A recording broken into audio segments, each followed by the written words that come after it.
Hey everyone, it's Sarah, and welcome back to Top 5 Wednesday. Top 5 Wednesday is a Goodreads group created by gingerreadslainey. I will leave a link to the group down below, as well as her channel. And today's topic is top 5 books with multiple points of view. Now, it's said to pick books that have more than 2, or at least to try.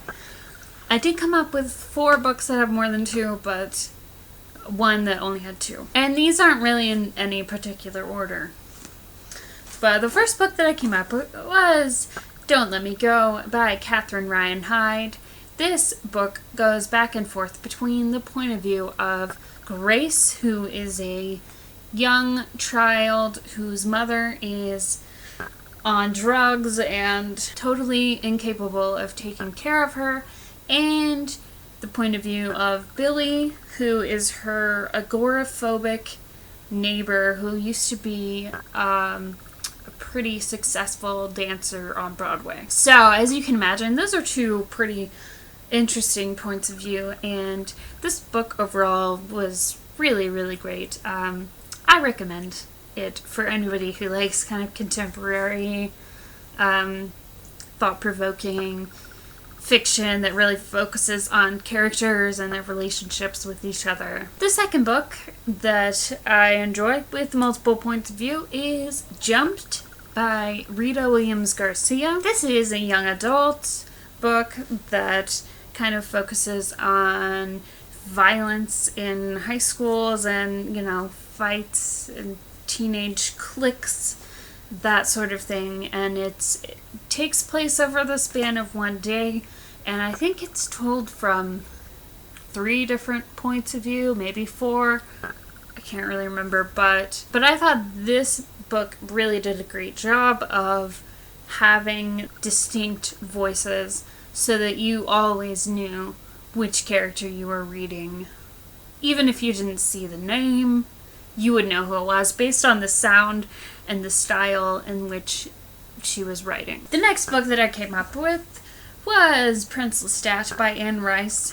Parts of this book are told from Lestat's point of view, and parts of it are told in third person, but it kind of focuses on different characters' perspectives when it is in third person. This was a really great book.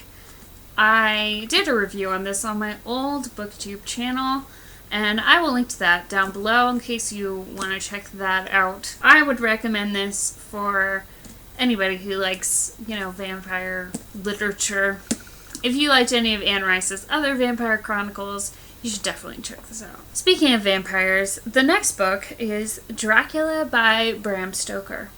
I thought I had a copy of this somewhere, but apparently I don't, because I could not find it anywhere on my bookshelf. It's been a while since I've read this book, but as I recall, it's told from letters and journal entries from multiple characters' points of view. So it does jump around between the different characters' points of view.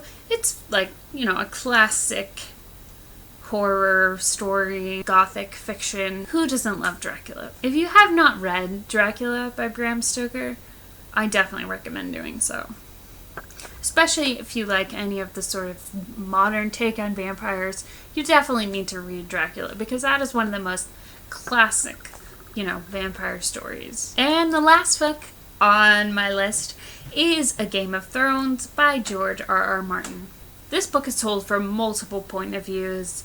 I don't even remember how many exactly, but it was at least 5, if not more. But George R.R. Martin really does a great job in this book of giving you different characters' perspectives and different aspects of this interesting world that he's created.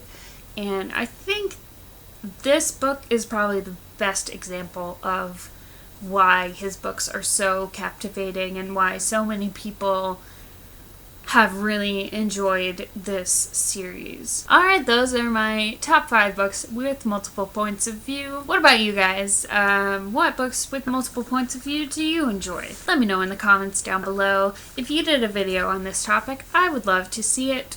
So let me know about that as well, and I will check it out. Otherwise, don't forget to subscribe to my channel if you want to see more videos about books or about writing. Tomorrow I'm going to be doing my writing tip video, and I'm going to be talking about 5 ways to edit your novel. So tune in if you want to see that, and I will see you in the next video. Thanks for watching. Bye.